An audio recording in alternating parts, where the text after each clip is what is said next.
What up, world? I'm Aslan Hajavandi. He is Michael Langston, recruiting extraordinaire for the Rivals.com network, and more importantly, Warchant.com. We're continuing to talk about the top prospects and all the prospects that Florida State signed in their 2020 class. And Michael, man, you've been around so many players and so many coaches and so many programs, and you well know that there's a couple things you just can't coach. You just can't teach size, and you can't teach speed. And Corey Wren, man, he's just blessed with speed out the wazoo, it feels like. He's from a great program in John Curtis High School out there in Louisiana. So when we talk about speed, I think we're going to think about Corey Wren in terms of him being a playmaker and his dynamism. What do you think about Corey Wren and Florida State's marriage? I think very special. You watch him blistering fast. Everyone knows that. One of the fastest guys in the country. But whether you're a track person or football guy, I mean, he can do it all as far as his top end speed. He hits it really quick, and I don't think FSU's had a running back.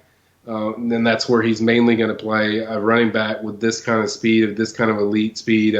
I think can do a lot of different things. You're going to see him on kickoff, special teams. I can see FSU run him up in slot, wide receiver.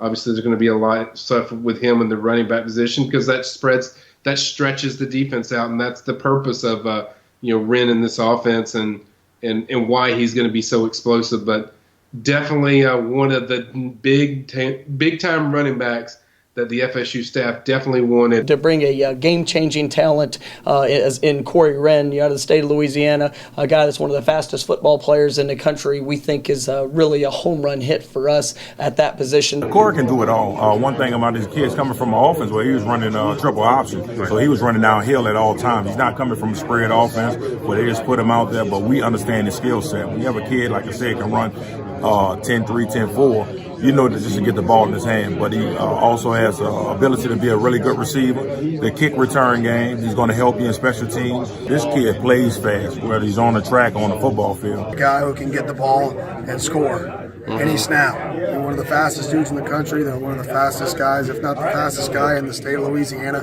So it's a guy you get the ball to, and you better not blink. You've got to be able to show that ability to take the top off the defense. And he's not a guy who we're just going to hand the ball to. He's a guy who's going to be out playing wide receiver some snaps and running vertical routes, running corner routes, getting jet sweeps. He's a guy who can do it all. I mean, Wren, again, comes from a really great program in John Curtis High School. I think they've won over 24 state championships. He's the number 18 athlete overall in the entire country.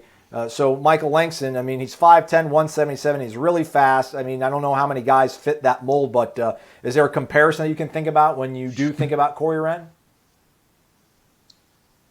I think the one guy that jumps out to me that when you listen to Norvell explain how he's going to be used is Tyreek Hill that played at Oklahoma State.